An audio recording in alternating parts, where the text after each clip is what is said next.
살아계신 하나님의 말씀 요한복음 4장 1절에서 26절까지 말씀 같이 보도록 하겠습니다. 요한복음 4장 1절에서 26절입니다. 예수께서 제자를 삼고 세례를 베푸시는 것이 요한보다 많다는 말을 바리새인들이 들은 줄 주께서 아신지라. 예수께서 친히 세례를 베푸신 것이 아니요 제자들이 베푼 것이라. 유대를 떠나사 다시 갈릴리로 갈새 사마리아를 통과하여야 하겠는지라. 사마리아에 있는 수가라 하는 동네에 이르시니 야곱이 그 아들 요셉에게 준 땅이 가깝고 거기 또 야곱의 우물이 있더라. 예수께서 길 가시다가 피곤하여 우물 곁에 그대로 앉으시니 때가 6시쯤 되었더라. 사마리아 여자 한 사람이 물을 길러 왔으므에 예수께서 물 좀 달라 하시니 이는 제자들이 먹을 것을 사러 그 동네에 들어갔음이라라. 사마리아 여자가 이르되 당신은 유대인으로서 어찌하여 사마리아 여자인 나에게 물을 달라 하나이까 하니 이는 유대인이 사마리아인과 상종하지 아니함이라라. 예수께서 대답하여 이르시되 내가 만일 하나님의 선물과 또 내게 물 좀 달라 하는 이가 누구인 줄 알았더라면 내가 그에게 구하였을 것이요 그가 생수를 내게 주었으리라. 여자가 이르되 주여 물 기를 그릇도 없고 이 우물은 깊은데 어디서 당신이 그 생수를 얻겠사옵나이까. 우리 조상 야곱이 이 우물을 우리에게 주셨고 또 여기서 자기와 자기 아들들과 짐승이 다 마셨는데 당신이 야곱보다 더 크니까. 예수께서 대답하여 이르시되 이 물을 마시는 자마다 다시 목마르려니와 내가 주는 물을 마시는 자는 영원히 목마르지 아니하리니 내가 주는 물은 그 속에서 영생하도록 솟아나는 샘물이 되리라. 여자가 이르되 주여 그런 물을 내게 주사 목마르지도 않고 또 여기 물 기르러 오지도 않게 하옵소서.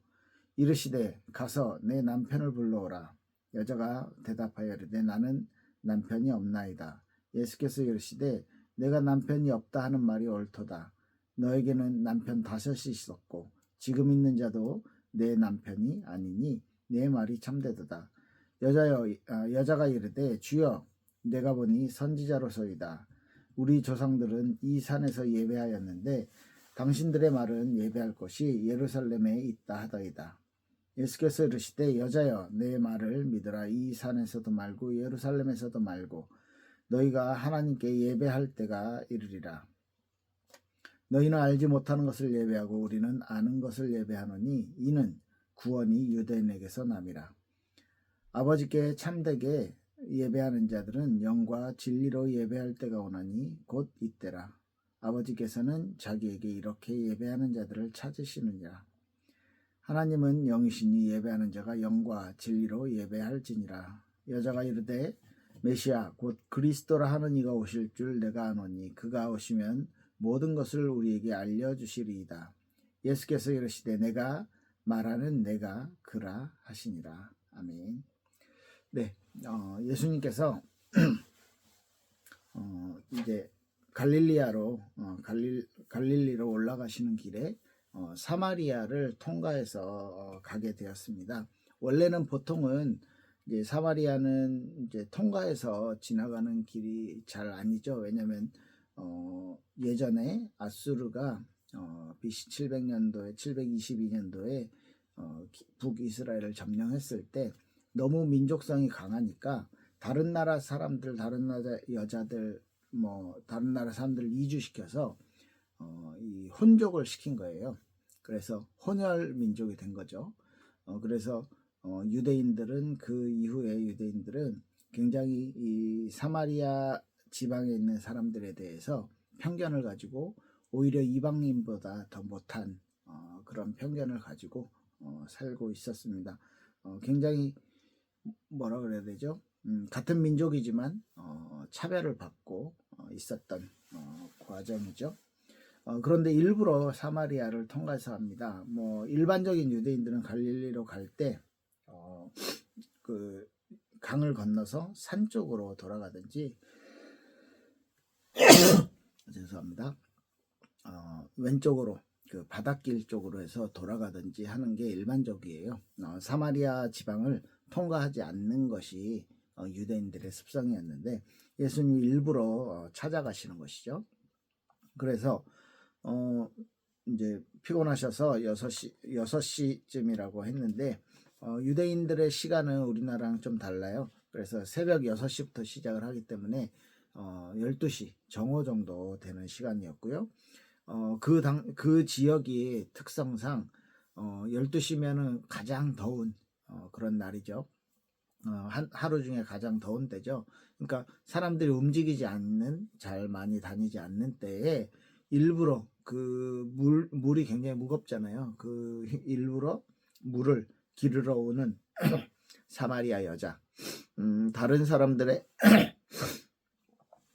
사람들의 눈을 의식하고 뭐 사회적으로 다른 사람들을 피해야 되는 그런 약자였던 것이겠죠. 예, 뭐 이런 사마리아 여자에게 물 좀 달라. 굉장히 정중하게 뭐 한국말로는 물 좀 달라 이렇게 얘기했지만 이렇게 굉장히 정중하게 예수님이 물 좀 달라라고 이야기를 합니다. 그렇게 물을 달라라고 했을 때 사마리아 여인이 보통 같으면은 뭐 친절하게 할 텐데 굉장히 퉁명스럽게 이야기하죠. 왜 나한테 그럽니까? 당신들은 유대인들은 우리랑 상종하지 않지 않습니까? 유대인인 당신이 왜 나한테 이렇게 물어보는 거예요. 뭐 비꼬듯이 물어보는 거죠. 그래도 그러니까 예수님이 약간 동문서답 같이 합니다. 하나님의 선물을 알게 될 이렇게 네가 내가 누군지 알면 하나님의 선물에 대해서 그리고 나한테 내가 누군지 알면 그에게 아마 물을 달라고 이렇게 물을 달라고 구했을 것을 생수를 주었을 것이다 이렇게 이야기하죠. 그러니까 당신은 뭐 물도 기를 수 없으면서 나한테 물 한 잔 달라고 그렇게 부탁하는 입장에서 무슨 물을 나한테 줄 수 있냐 이렇게 말하는 것이죠. 그러니까 내가 주는 물은 영원히 목마르지 않고 내가 주는 물은 그 속에 영생하도록 솟아나는 샘물이다. 그러니까 나 다시는 물 안 마셔도 되게, 다시는 여기 물 들어오지 않아도 되게 그 물 좀 나 좀 주세요. 이런 얘기를 하죠. 그러니까 예수님이 이제 화제를 바꿔요. 왜 화제를 바꾸냐면 이 복음에 대해서 지금 예수님은 육신적인 물이 아니라 영적인 물에 대해서 영적인 그런 영생하도록 솟아나는 샘물, 우리의 영적인 기쁨에 대해서 이야기하는데 이걸 이렇게 원한다 라고 이야기했을 때 물론 초점은 육신적인 물이라고 받아들이고 달라고 했을 때 예수님이 그 사마리아 여인의 어떤 그 내면을 확인하시는 거죠. 그래서 네 남편을 불러와라. 그랬더니 난 남편이 없습니다. 그래 네 말이 맞다. 5명도 지금 사는 사람도 네 남편이 아니니까 남편 없다는 말이 맞다. 그러니까 이 여자가 완전히 깜짝 놀란 거죠. 그죠?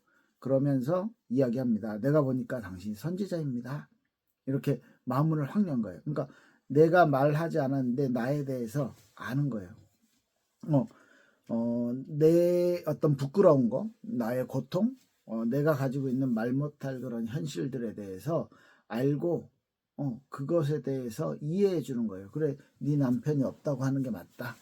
아니면은 보통 육신적인 눈으로 볼 때 정죄할 때는 이 사실을 안다면 야 무슨 네가 남편이 없어 너는 6명이나 있는 거잖아 하면서 정죄하는 눈으로 바라볼 텐데 예수님은 그래 네 말이 맞다 이러고 공감해주고 이해해주는 장면입니다. 이런 부분들을 볼 때 우리가 구원을 우리가 어떤 그리스도에 대해서 우리가 메시아에 대해서 우리의 어떤 아픔 우리의 죄를 같이 짊어지시고 십자가의 고난을 당하시고 이번 주가 고난 주간이었고 오늘이 부활절 예배인데요.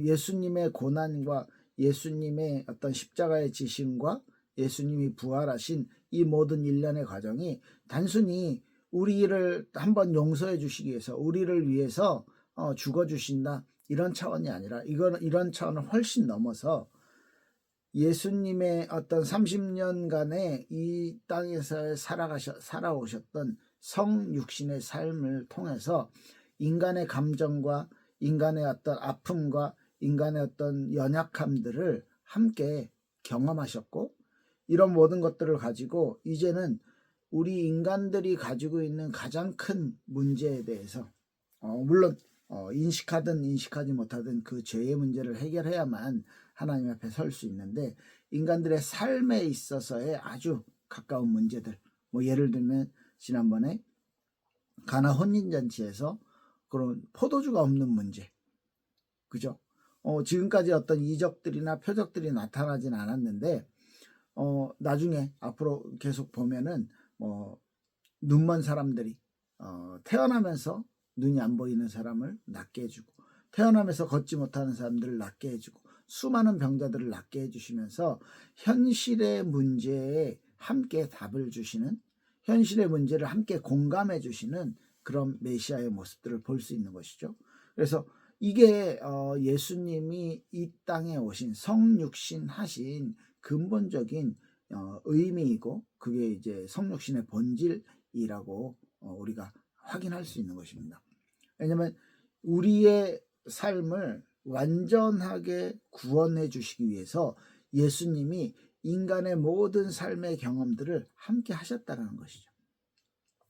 그래서 우리의 연약함들을, 인간의 연약함들을 이해하고 숨기고 싶은 죄의 문제까지도 함께 해결해 주시는 것입니다. 십자가는 이런 모든 일련의 과정을 경험하고 이 통과해서 십자가에까지 이르게 되는 것입니다. 그래서 지금 가장 부끄러웠던, 아마 12시에 가장 뜨거울 때 물기르러 나온 이유도 이거였을지도 모르겠어요. 이 사마리아 여인은 남들에게 눈에 띄지 않는 삶을 살아야만 했고, 왜냐하면 삶 자체가 부끄러운 거예요. 굉장히 성적으로 타락한 사람이라는 인식을 가지고 그런 주변에서 받아오면서 살아왔던 것이겠죠. 이렇게 이야기했을 때 당신 진짜 선지자입니다. 선지자인 것 같습니다. 라고 이야기하면서 이 사마리아 여인이 이렇게 이야기합니다. 우리 조상들은 이곳에서 예배하는데, 이 산에서 예배하는데 당신들은 예배하는 곳이 예루살렘에 있다 하더이다. 그러니까 예수님이 말씀합니다. 아니다. 여기서도 아니고 저기서도 아니다. 아버지께 예배할 때가 온다. 그러면 아버지께 참되게 예배하는 자들을 아버님이 찾으신다. 그 아버지께 진짜 참되게 예배하는 자들은 영과 진리로 예배하는 것이다. 이렇게 얘기하면서 우리 예배 때마다 항상 외치죠. 하나님은 영이시니 예배하는 자가 신령과 진리로 예배할지니라.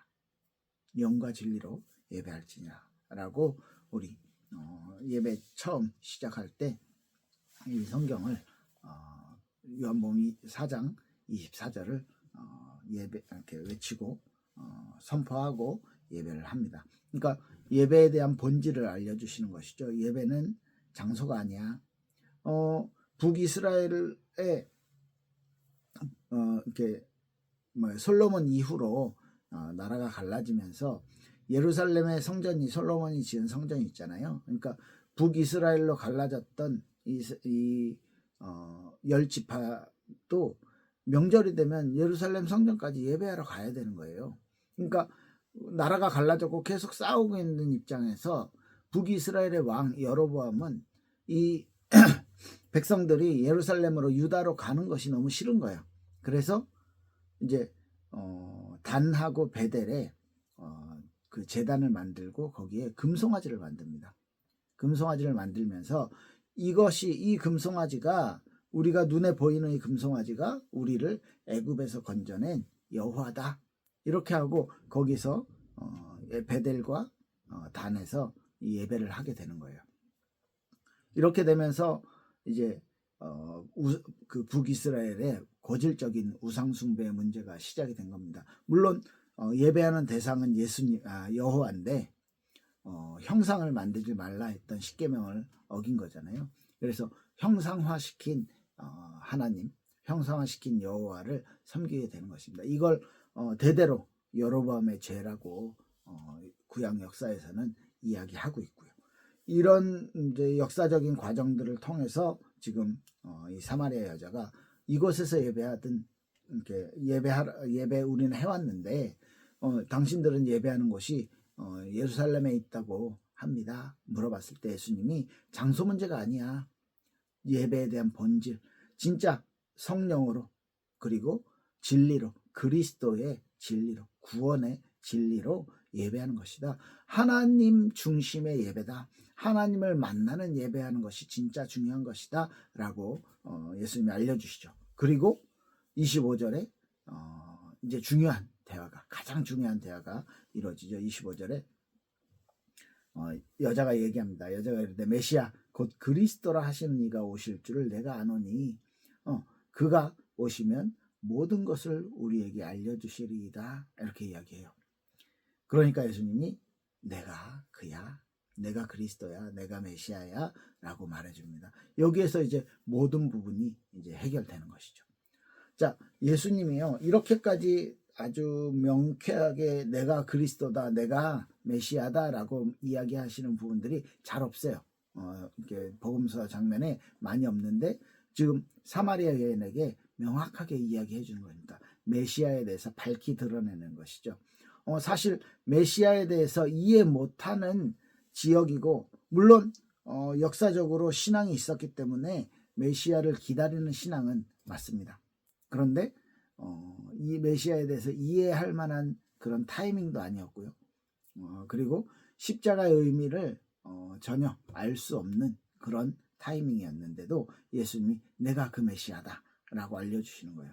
예수님의 어떤 30년의 이 공생의 사역을 시작하기 이전에 어떤 과정, 인생의 과정을 통해서 이 33년의 이런 30년의 인생의 과정과 3년의 공생의 과정을 통해서 이제 십자가의 길을 걸어가는 이 모든 과정 가운데 오늘 가장 명확하게 내가 메시아야, 내가 그리스도야 라고 알려주시는 장면이라고 보여요. 그래서 우리의 인생에 완전한 답을 주신 그 메시아가 저와 여러분들에게 여러분들의 어떤 아픔과 연약함과 고통들을요 다 함께 짊어지시기를 주시기를 원하시고 우리와 함께 걸어가기를 원하시고 우리의 숨기고 싶은 죄들 또한 예수님이 다 짊어지고 가기를 원하시는 거죠. 그 메시아에 대한 이해. 그래서 우리 부활절 예배를 통해서 아주 본문이 잘 맞아 떨어지는 것 같아요. 우리가 단순히 부활해서 예수님이 나를 위해서 고난받으셨다. 예수님께서 나를 위해서 십자가를 지셨다.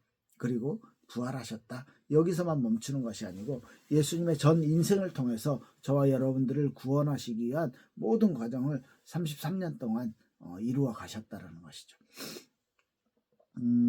요한복음 1장부터 우리가 다시 예수님을 닮는 삶을 이렇게 점검해 보면 예수님이요 하나님이신 그 예수님의 말씀이신 그 예수님이 지금 우리 땅에 우리가 살고 있는 이 땅에 오셨는데 빛으로 오셨고 참 생명으로 오셨는데 그래서 말씀이 육신이 되어 이 땅에 오셨는데 자기 백성들에게 찾아왔지만 자기 땅에 오셨고 자기 백성들에게 찾아왔지만 거부했어요. 받아들이지 않았어요. 그런데 그 예수님을 영접하는 사람들은 어떻게 해요? 하나님의 자녀가 되는 권세를 주신다. 그리고 그 성육신하신 그 말씀이 육신이 되어 이 땅에 오시면 은혜와 진리가 충만하였더라 했던 그래서 우리가 알고 있는 예수님은 완전하신 하나님이시고 우리가 믿고 있는 그 예수님은 그 그리스도는 하나님의 역사 가운데서 우리를 구원해 주시는 분이시죠. 요한이 그 예수님을 볼 때 보라 세상 죄를 지고 간 하나님의 어린 양이로다. 그리고 그 예수님을 만났던 안드레, 빌립 모두 와서 봐라 내가 메시아를 만났다 라고 증인이 되어져요. 오늘 다음 주에 살펴볼 부분도 메시아에 대해서 명확하게 그 사마리아 여자에게 내가 메시아야 라고 말했을 때 다음 주에 보면요 뒤에 본문들을 미리 한번 읽어보세요. 사마리아 여인이 당장에 가서 사람들의 눈을 피해서 살아왔던 사마리아 여인인데요. 당장에 가서 내게 말한 모든 것을 내게 말한 선지자를 만났다. 메시아를 만났다. 내가 그리스도를 만났다. 가보자. 와서 봐라. 그래서 예수님께로 와서 며칠 동안 머무시면서 사마리아에 머무시면서 이 복음을 며칠 동안 전하시고 이제 사람들이 마지막에 이렇게 고백해요. 너 때문에 믿는 게 아니고 너의 고백 때문에 믿는 게 아니고 우리가 진짜 메시아를 만났기 때문에 믿는다라고 이렇게 예수님을 만나고 예수님의 어떤 그리스도 되심을 체험했을 때 이렇게 증인이 되어지는 것이죠. 가나 혼인잔치에서도 우리의 인생을 정말로 하나님이 인도하시고 완벽하게 기쁨을 주시는 말씀에 순종했을 때 우리의 주인이 인생의 주인이 되었을 때 그런 기적들을 맛볼 수 있게 되는 그리고 성전 정화를 하셨잖아요. 참된 성전이 누구신지 알려주셨고 그러면 참된 성전에서 우리가 해야 될 참된 예배가 무엇인지 오늘 또한 예배에 대해서 영과 진리로 예배하는 것을 알려주신 메시아를 이해하게 하셨죠. 이런 과정들을 보면서 제자들이 나중에 알게 됐더라. 나중에 이해했다. 이런 과정들이 있습니다. 믿음이 점점 성장해 나가는 것이죠. 니고데모의 만남 3장입니다. 니고데모에게 거듭남의 비밀을 이야기합니다. 육신적으로 받아들이는 니고데모에게 계속해서 설명해 주시죠. 물과 성령으로 거듭남의 비밀과 그 축복 그리고 그 아들을 믿는 자는 어떻게 해요? 영생을 얻는다. 영생을 얻게 되는 축복 그리스도 중심으로 살아가는 거예요. 오늘 4장도 그리스도를 만나고 인생이 변화됩니다. 사마리아 여인이 국가적인 차별 그리고 그 지역 안에서 차별받고 있는 사마리아 안에서의 자신들의 삶 안에서도 또한 사마리아 여인은 남편이 이렇게 여러 명 바뀌면서 그런 어떤 남들의 시선을 굉장히 의식하는 피해서 사는 그런 사람이었습니다. 그런 사람이 예수님을 만났어요. 예수님이 그 사람의 아픔과 그 사람의 말 못할 부끄러움들을요 다 품어 안아 주셨어요. 그리고 그 메시아가 말합니다. 내가 영원히 목마르지 않는 영생수를 너에게 줄 것이다. 영생하도록 솟아나는 그 샘물을 내가 줄 수 있다. 그것이 우리 안에 있는 성령, 우리 안에 있는 영적인 비밀인 것이죠. 예수님을 닮는 삶은 우리에게 주신 이 구원의 축복을 잘 아는 것입니다. 그래서 오늘 요한복음 4장을 통해서 우리는요 예수님을 만난 사람, 그리스도를 만난 사람은 나를 돌아보게 된다. 네, 나를 돌아보는 사마리아 여인의 어떤 부끄러움과 사마리아 여인이 드러내지 못하는 그 문제, 숨기고 싶은 죄, 이 문제를 예수님이 알고 품어주셨죠. 우리가 우리의 모습, 우리의 죄와 연약함을 예수님 앞에 내어놓으시고 예수님의 십자가의 그 비밀을 통해서 예수님의 부활의 비밀을 통해서 예수님의 고난, 이번 주간에 아마 예수님의 고난에 대해서 좀 생각해 보셨을 거예요. 예수님의 십자가 지심과 예수님의 부활에 대해서 어떤 기쁨을 만끽하시고 이 그리스도가 정말로 우리의 아픔과 우리의 어려움들을 다 품어주시고 용서해 주시고 그것들을 아무것도 아닌 그것이 예수님 품에 들어갔을 때 예수님과 함께 있을 때 내 연약함이 부끄러운 것이 아닌 것을 알게 하신 것이죠. 예수님의 죽음과 예수님의 부활은 그런 것입니다. 단순히 우리에게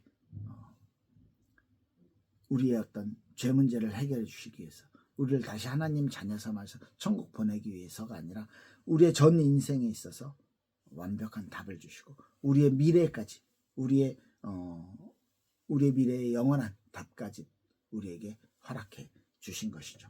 그리고 두 번째 예수를 닮는 삶은 하나님 중심의 예배를 드리는 겁니다. 내가 어떤 위안을 받기 위한 예배 아니요. 하나님에게 영광 돌리는 예배. 하나님의 영으로, 성령으로 하나님께 드리는 예배. 그리고 진리로, 그리스도 대신 그리스도의 사역, 구원의 사역, 그 진리로 하나님께 드리는 영광. 이것이 우리의 하나님 중심으로 드리는 예배입니다. 오늘 부활절을 통해서 하나님의 어떤 음성이 우리 마음속에 깊이 남아서 우리의 삶이 변화되는 은혜 있길 예수님으로 축복합니다. 기도하겠습니다. 살아계신 하나님 감사드립니다. 우리의 인생을 하나님이 완벽하게 이해하시고 완벽하게 우리를 이해해 주시고 우리를 품어주시고 우리에게 그리스도로서 우리에게 답을 주시는 예수님의 그 사역에 진심으로 감사를 드립니다. 나를 위해 죽으신 그 십자가의 죽음이, 나를 위해 당하신 그 고난이 나의 모든 인생에 완벽한 답을 주시기 위함임을 믿고 감사로 고백을 합니다. 그리고 나를 위해 부활하셔서 영원한 생명을, 영원한 구원의 축복을 허락하신 하나님께 감사를 드립니다. 오늘 부활절 이 예배를 통해서 정말로 예수님을 만난 사람의 어떤 해방, 예수님을 만난 사람의 자유를 체험하게 하시며 또한 하나님 중심의 예배를 드릴 수 있는 회복되어지는 은혜 허락하여 주시옵소서. 감사드리며 살아계신 예수 그리스도 이름으로 기도했습니다. 아멘. 네, 감사합니다.